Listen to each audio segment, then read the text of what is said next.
So, using Graham's terms, welcome boxing fans from around the world. Welcome to the show with Graham and Christian, but by myself with no Graham. You never know, he may pop up later on.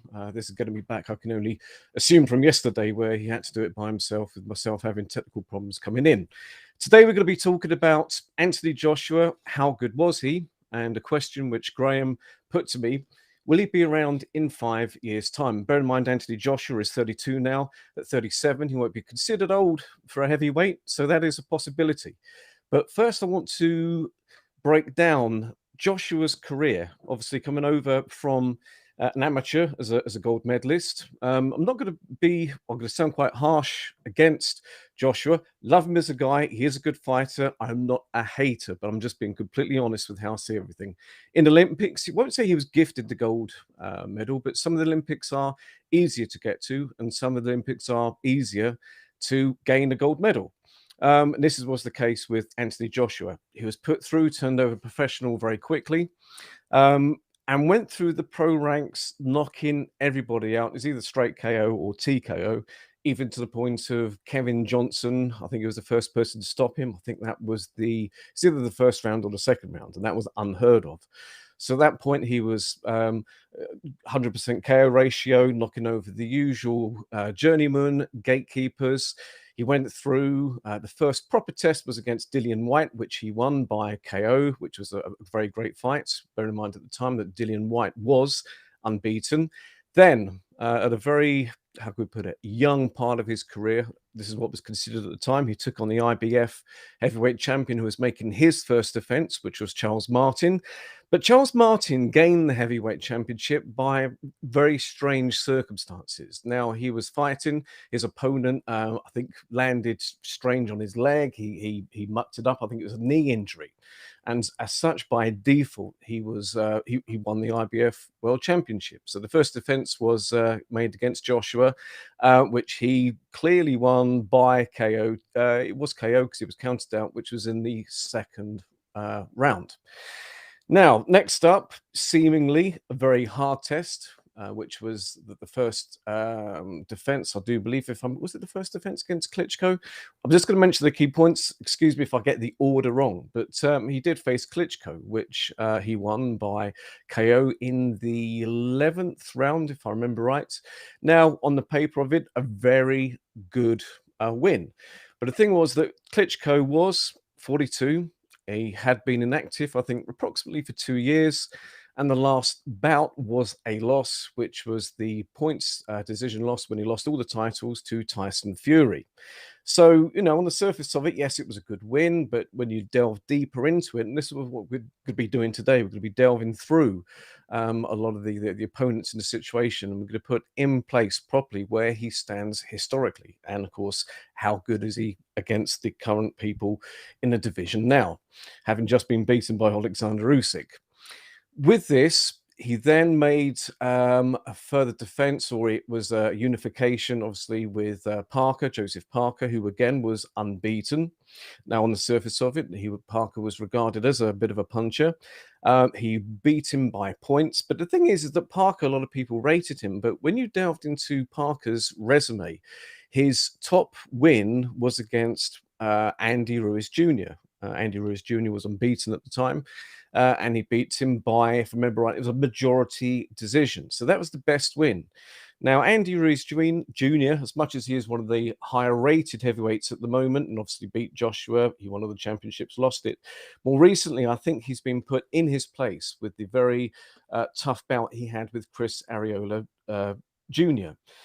Sorry, Chris Arreola with Ruiz Jr. winning that bout. So with that in mind, the Parker win wasn't that great a win, because since then, Parker has been a little bit lackluster in some of his wins. He had a very close fight with an over-the-hill Derek Chisora, which is about to be rematched very soon. So on the surface of it, again, Parker wasn't a great opponent where you would garner absolute complete praise for that victory. Since then, there has been no great fighters on his resume. Now, I'm probably going to get shot a million times for this one. You had Povetkin. Povetkin at the time, I think, was late 30s, probably around the 37, 38 mark. He was in decline. He'd just before or just after, I think he'd had a close fight with Huey Fury. No, nothing bad with that, but he had a draw with Michael Hunter. This was at the tail end of his career. And bearing in mind that Povetkin did put Joshua in trouble a couple of times early on in the bout before Joshua had a later stoppage victory. Again, but what I'm trying to get at here is that the fighters which he fought and beat, they weren't people in their prime. They were not top tier fighters. And I believe this is why he lost to, obviously, Usyk, because he was a fighter, okay, 34, but he was in his prime. He was not in decline. And this is the key thing. There is not one fighter, and I can, I've got some questions coming in a second. I think that, it's a resume which, on the surface of it, what I'm trying to get at with this is that on the surface of it was very flattering. As soon as you delve deeper into it, it was just, it was shallow. I hate saying it. I like him, and he was a devastating puncher, but it appears that he has fallen into the category of a fighter that when he's on top, he wins, but under pressure, he seems to fall apart. Now, obviously, we know very well what happened in the Ruiz Jr. Fight, but with Usyk the other day, I've seen a lot of people discussing the bout. It's a bit of an awkward one. A lot of people say he was gun shy. A lot of people were scared. I just think that he was very concerned. Excuse me. Had a very concerned look on his face. Now, this was it was a concern about, I think, getting hit, and this again stems back to over to the Ruiz Jr. Defeat. I think, scared. I don't think a fighter should be termed as scared, but I think concerned, I think, is just a better word for it. I've just had come through there a second ago. Charles Martin, quite possibly the worst world champion ever. Yes, he won by default. Again, with Charles Martin breaking down his career, who was the best win, that he had, up until winning the championship as such. Nobody of any great note whatsoever. It's Dylan White was new to the program. Well, he was new at that point. He had 2 years out of the ring as well for it was a drugs offence. So he was newish to the game, correct, absolutely, and he had 2 years out. I think if they had a rematch now, the bout would be closer, just onto Dillian White, and how Dillian White and why he turned down 5 million to fight in the rematch in Wembley with Joshua, I don't know, but he must have had his reasons for that. I can only guess very good reasons. But what I'm trying to get here is that what spurred me on thinking how good is Joshua is a lot of people were saying, oh, we wanted him to, lose anyway because he was very disrespectful to Lennox Lewis. And there's been a lot of comparisons along the way to Lennox Lewis, because obviously both were gold medalists. Okay, Lennox Lewis was slightly different because he wasn't true English as such, because he had obviously represented Canada in the Olympics, and formerly in boxing he had actually Jamaica, I think he represented, so he was effectively Jamaican, Canada, but Brit, and that's what he settled as in the pro ranks and fighting for. So you've got that comparison to him. Frank Bruno, no, it was a complete different kind of fighters. But Lennox Lewis, on his resume, you had, okay, right, I was just about to say Tyson, but yeah, Tyson was not and far from his peak. You had Holyfield twice. Okay, the first one was a draw. The next one was a clear unanimous decision, even if the first one that's supposedly a draw, I thought Lewis did clearly win. Yes, it can be regarded that Holyfield at that point was not at his peak. Absolutely. But you go back, I mean, to win the title, Lennox Lewis, he knocked out Razor Ruddock in the second round, who had just given Mike Tyson two hard rounds. Sorry, two hard bouts. One obviously was an early decision loss with referee Richard Still coming in. I think it was the seventh round too early. Then they had the rematch because of the controversy with the stoppage, and it went 12 rounds. Straight on from that, Ruddock went in with Lewis for the I think it was vacant at the time, or you had, it wasn't the vacant championship, it was a final eliminator, but it was effectively for the belt when Riddick Bowe obviously famously dumped the I think it was a WC belt in the bin. So obviously at that point, had Lewis had won the eliminator, he was given the full title. But the point is that on his resume, you had Razor Ruddock, who was in his prime, who was regarded as the top guy in the division. He was regarded as the top fighter at that point because Tyson had gone to jail by that time. You had wins, he'd beaten everybody that had beaten him. And obviously, the only people that had beaten him was Oliver McCall, and you had Hazim Rahman. Both bouts were, both losses were reversed. His career was completely different. They were top fighters. There were fighters in their peak. There was unbeaten, okay, you could say pretenders, but you had Michael Grant, I think it was, the 6'7" fighter who was undefeated. There was undefeated people in there. There was top names in there. There were all the leading contenders, and that is not the case. Getting back to Joshua with his career, very hollow. And if anybody is or disagrees with what I'm saying, I'm very curious to hear from somebody. What actually do you think is the best Anthony Joshua win? Now, out of the fights I've mentioned and out of everything else, I mean, the bout I've got to say that's the best one for him is again the Klitschko win. But Klitschko was, I think, by that time, was he 42? Joshua was down, and he went life or death with him. Eventually winning. Okay, he won in the end, which was very good. Apart from that, you could say Dillian White, but yes, he was newish to the game, and he had been out of the game for a 2 year period. So you had that to overcome as well. The other best win I've got to say is Kevin Johnson, because at that point he had never been stopped, and he was the first person to stop him. And actually, since the stoppage, Kevin Johnson has actually come back, and he's had quite good form. He stopped, oh God, what are the former cruiserweight champions that was making a comeback? Hernandez, was it Pablo Hernandez in Germany? He KO'd him. Oh, was it Hernandez? I think it was Hernandez. And also you had, he fought Ajit Kabayel. I think it was a couple of fights ago. And got at the end of the fight, he had Caballero on rubber legs. He's had good form, and it just makes you think that, he's not completely washed up. Yes, he's a gatekeeper, stroke journeyman, whatever you call him, but I think that was one of the best wins just because the manner in which he did it. They are the two best victories, I think, that was on his resume. With that in mind, that is it. He's got to carry on. He's got to beat someone of note. He's got to beat somebody at the top of the game to get some kind of recognition. And this is something that I think Anthony Joshua is going to be after now. Joshua, I think, is 32. And the question which Graeme gave me was, is he going to be around in 5 years' time? The answer is going to be, I think, yes, because of as much as that he's got probably about, as somebody mentioned, 300 odd million in the bank as such, or the rest of it. He fights, and he hasn't needed a fight, or certainly needed with his sponsorship and everything else. He doesn't need to fight anymore.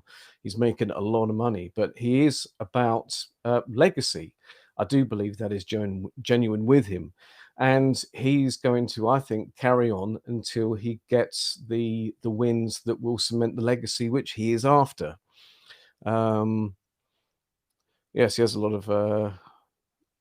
I think no, he has a lot of outside interest.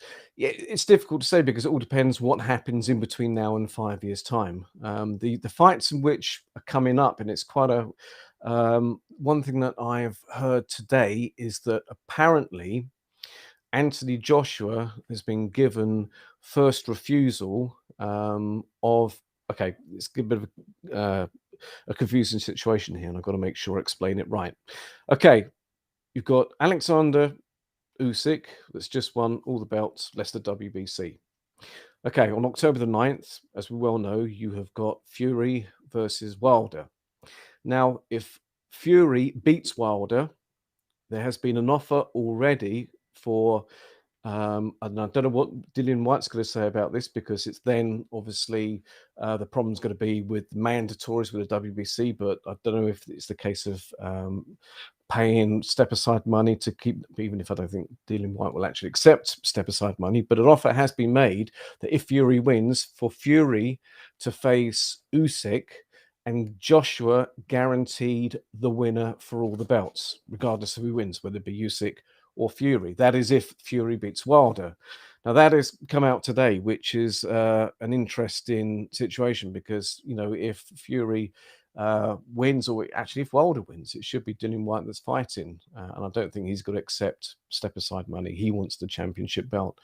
But that is what's being offered today. If that doesn't work, I think Joshua is going to go for, as they're saying, for the Usyk rematch, which is going to happen roughly in, what do they said, April, May time, which sounds, I think, the feasible way. I think he will take it because he believes he can beat him.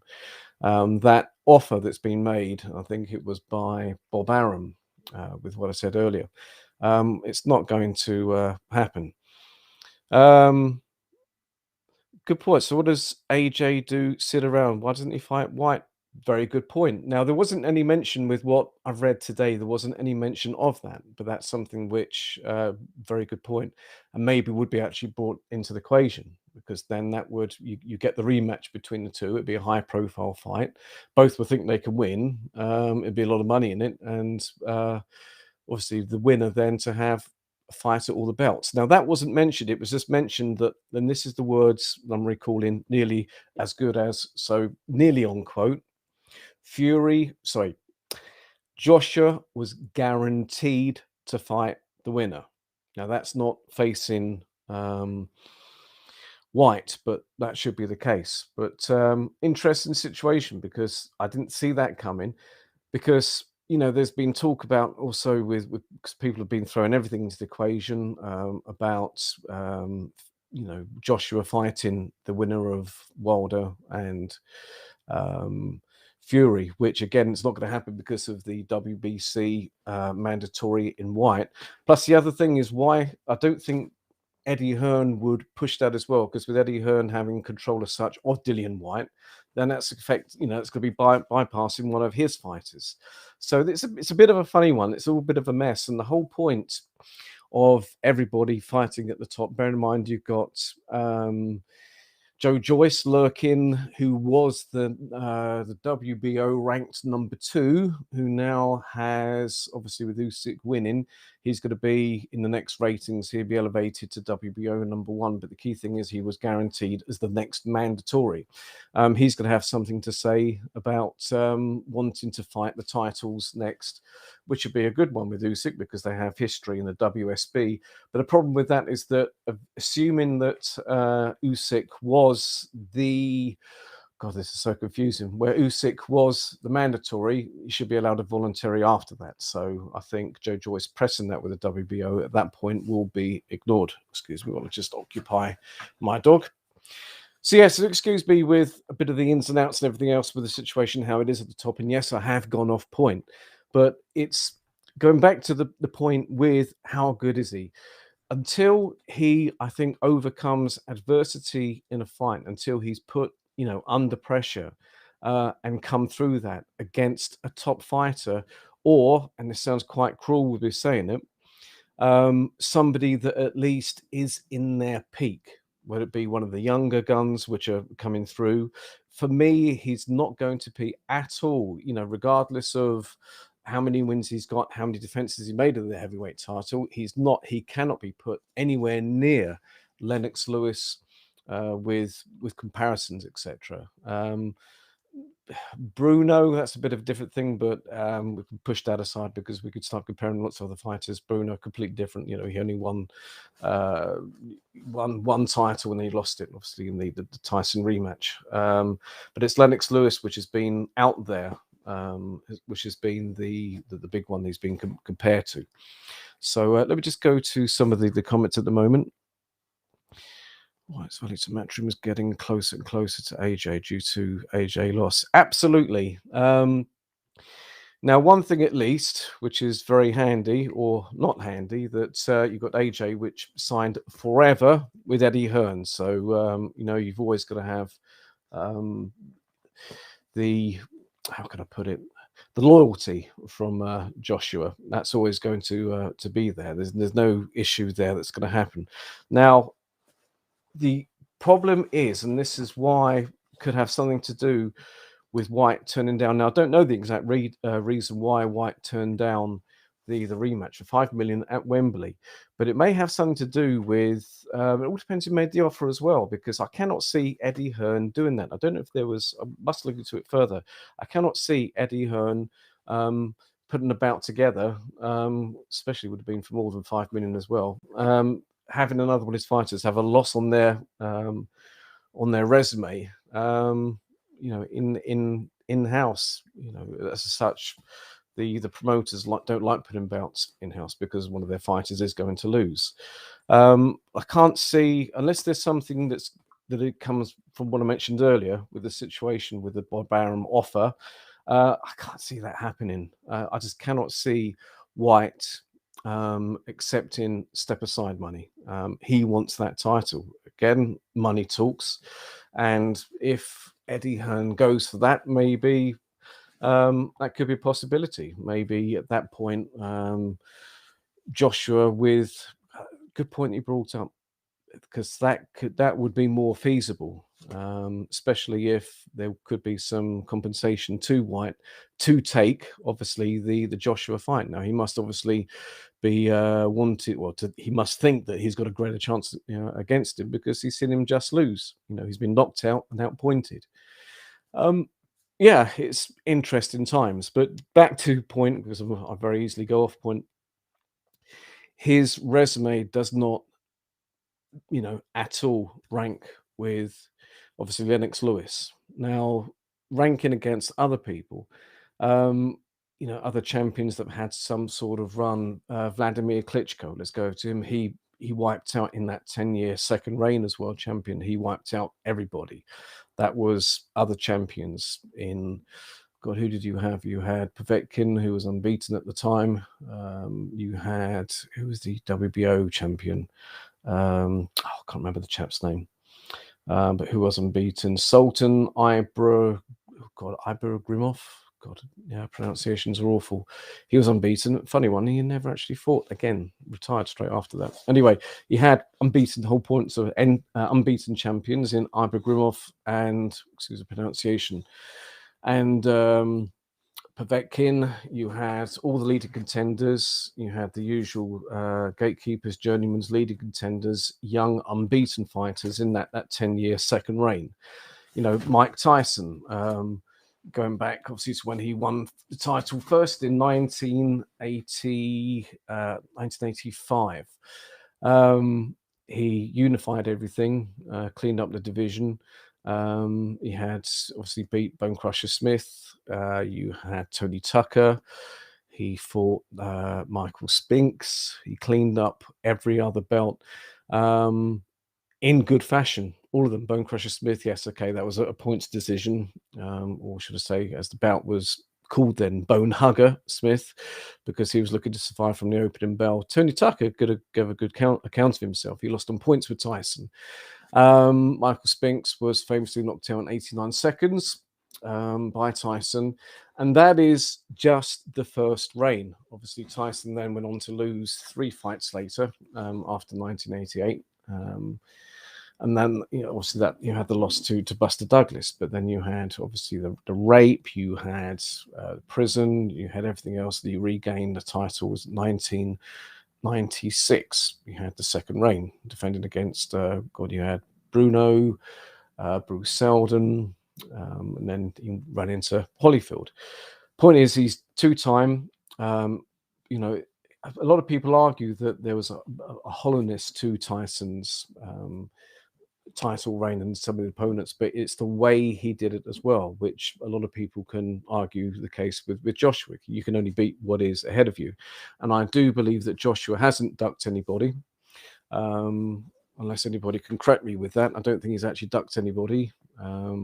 Certainly in the recent fights that's happened, the only people we could have, he's had offers from some of the leading contenders coming up, but that was declined not out of ducking them because he thinks he'll get beat, but obviously everybody was just gunning for the obviously AJ Fury fight, so everything was just pushed aside and completely food.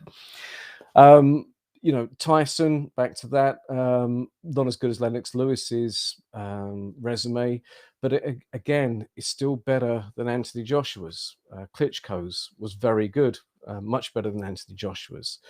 These are just fighters, you know, it's just one of these things on, you know, on Joshua's resume that it could look good. Brazil, if I remember right, he was unbeaten, but Brazil was a former American football player. You had drummer boy Eric Molina knocked out early. Okay, he only had a couple of losses, but he came in because he, you know, I think his big accolade was that he had fought Wilder for the title, gave him a bit of a hard time, but he got knocked out, if I remember right, in the third round by Joshua.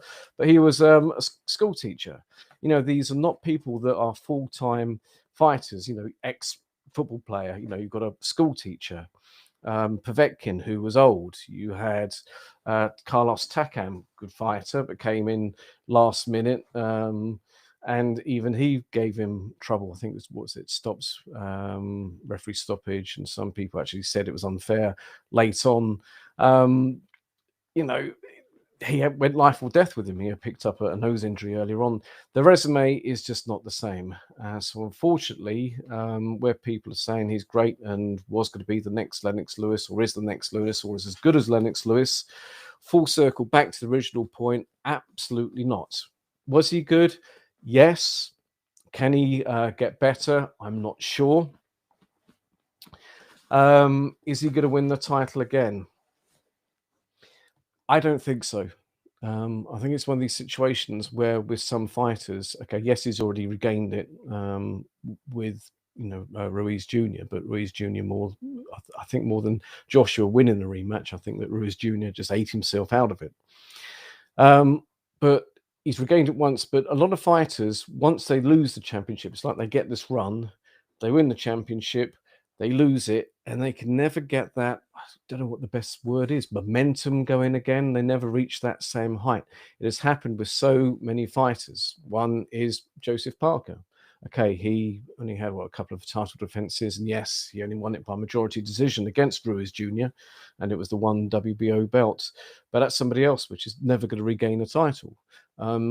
Even if it's not about just regaining the title, the form has not been just as good.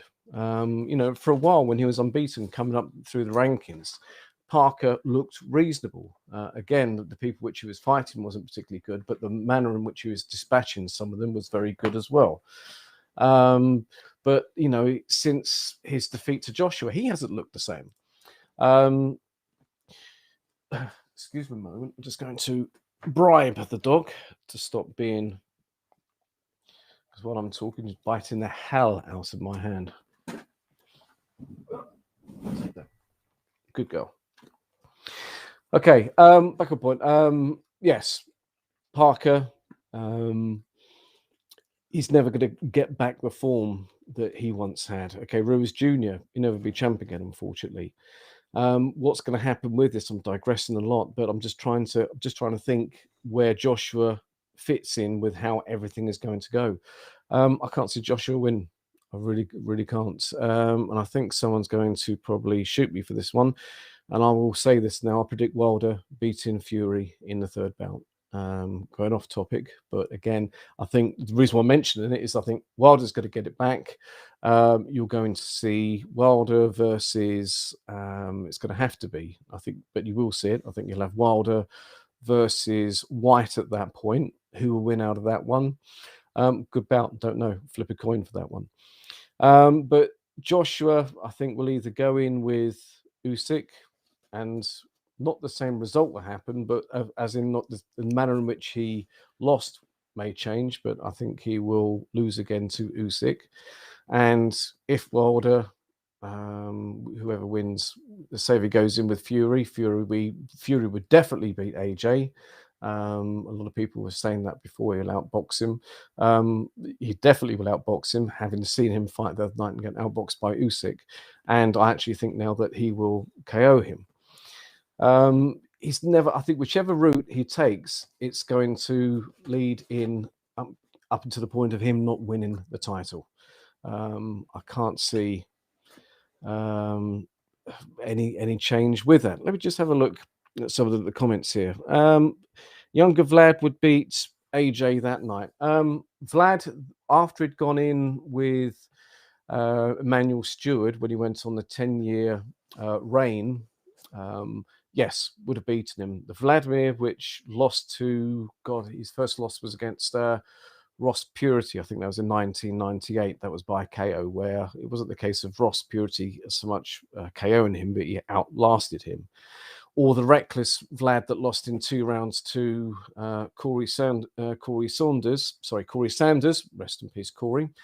That reckless fighter, I think AJ could have knocked out early, but as soon as he had that loss, and he then won the title back under the instruction from Kronk trainer. It's just left my brain. But under Susie went into with Emmanuel Stewart, right there we are. Yes, he was a complete fighter. He turned him how to, he taught him how to use his size as a huge advantage. And yes, that one was more safety first, and I think he would have outboxed and probably taken AJ out at some point. Bearing in mind, when you look at how a 42-year-old Vlad went life or death with him, having been out the ring for 2 years, having had a loss. The last fight was against Fury on a loss. He was 42, and you could see it. That was not the Vlad of old. Excuse me while I just put my dog onto the floor, because you are biting me now way too hard. There you go. Go. No, she wants to stay. Okay, let's bribe her then. Apologies about this. Yeah, I think definitely a younger Vlad would have finished him off. He went life or death at 42. Go back 5 years ago in the middle of his 10-year reign, that definitely would have taken him out. Anything else here? Yeah, we mentioned Charles Martin, the worst champion ever. Yes, absolutely.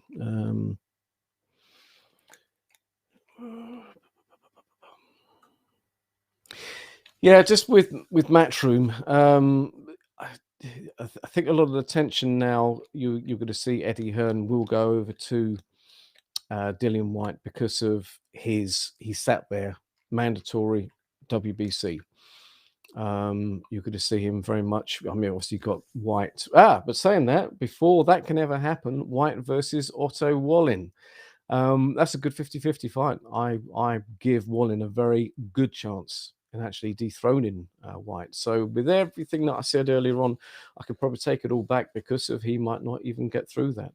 And I will say it, where a lot of people have been bashing White, with the foes that White had been facing, like an even older Povetkin, etc., all the rest of it. They even managed to knock him out to take on. Also Wallin, who's just got one loss against Fury, with Fury went life or death with him. Brave move. I call that a 50-50 fight. I might even actually have Wallin winning that one. In fact, depending how the odds are, I think that could be a little, I'm not a betting person, but that could be a small bet, I think, there on Wallin to win it. He ticks every box, even if he's not exceptional in every box. Every box is ticked, and key thing is he's young and he's hungry. Again, this is the problem. When you look at some of White's opponents, I'm going off topic here, but if you look at some of White's opponents, a lot of them were old. Hellenius, past it. Brown. You had obviously Povetkin, and the only one that he had was sort of like, young in their prime was Oscar Rivas, who gave him a hell of a fight. If he was just a bit bigger, and obviously he's gone down now to Bridgerweight, he's contested the first WBC Bridgerweight bout. But if he had a bit more size, a bit more power, I think that he could have beaten White that night. It was very close, and even that night, you still got that drugs issue with Dillian White, who tested positive, and they had the B sample, and the B sample didn't appear. Suddenly gone missing with everything, and you've got that tale that never ever got sorted. There was no conclusion with that. But anyway, that very close fight. That was somebody that was young in his prime, and it caused him absolute fits. So taking on Wallin, who is young in his prime, absolutely in his prime, he gave Fury a hard fight, and he's had 2 fights since. He knocked out mid rounds. I can't remember the chap's name. It was Journeyman, and the second one, his last fight, he outpointed Dominic Brazil. Good result. You look, that's going to be a good fight. Money is on one end for that one. Yes, a good 60-40, I think. Regardless, even if he doesn't win, it's going to cause him fits. If White knocks him out, he's certainly done something a lot better than Fury managed that time. So, going back to that original thing, my answer is a very glossy resume for Anthony Joshua. You just got to dig a little bit deeper into it, and every single one there is a question which has got a negative answer. Their age, how good were they? Were they actually a full-time fighter? Were they at the end of their career? Were they actually any good in the first place? They just won the heavyweight championship by the opponent twisting his leg. Everything has just got a bit of negativity attached to it. There's nobody in there that was young at the top of the game. Nobody would be Pulev. Even Pulev was past his best. That's not the same Pulev that went in with Klitschko that time.